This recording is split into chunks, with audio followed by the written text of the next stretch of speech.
அப்படின்னா நீங்க அரபு துவாக்களையும் கருத்து மனசுக்கு எடுத்து கேட்கிற நேரம் தான் உள்ளத்தால அல்லாவோட பேசுற மாதிரி இருக்கும். அதுக்கு அல்லாட்ட அந்த அல்லாத பார்க்கிற விதம் சரியான கூடு. தொழுகை நாங்கள் மனசால தொண்ணம் என்று சொல்றது போலவே துவாவை நாங்கள் உள்ளத்தால கருத்தை விளங்கி என்னத்தையும் கேட்கிறோம் என்றது அரபுல கேட்டாலும் என்னத்தையும் கேட்கிறோம் என்றது அந்த ஃபீலிங்கோட கேட்கணும் என்றதால் அதுக்கு அதுல பவர் கூடு. ரைட். எனவே திரும்ப இந்த துவா ஓதி பாருங்க. மூணாவது அரபுல இந்த துவாவை நாங்கள் ஓதுவோம். ஓதுனதும் அந்த கருத்தை தமிழ் கருத்தை கனெக்ட் பண்ணி கொண்டு ஓத பாருங்க.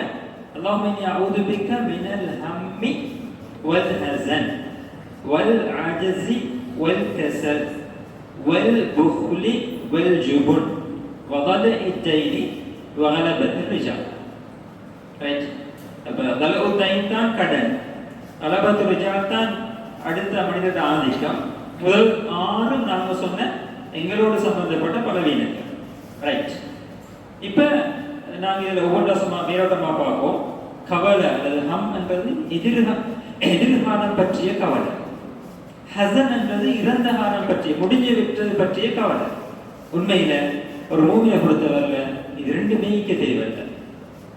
அவனுக்கு அல்லாட ஈமான் தவக்குல் எல்லாமே சொன்னால் முடிஞ்சது என்ன கலாக்க திருப்பம் நடந்து முடிஞ்சிச்சு. எனவே அதை பற்றி மிச்சம் யோசிச்சு நடக்க போறதுக்கு இல்லை. டென்ஷனாக தேவையில்லை, ஃபெடப்பாக தேவையில்லை. அல்லாட ஏற்பாடுன்னு பொருத்தி கொண்டு வாழ்ந்தா சரி. அதான் சைரோட்டி இக்கும் நடக்க போறோன்றும் எதிர்காலம் அதை பத்தி யோசிக்க தேவையில்லை. அது வரட்டு பார்ப்போம்.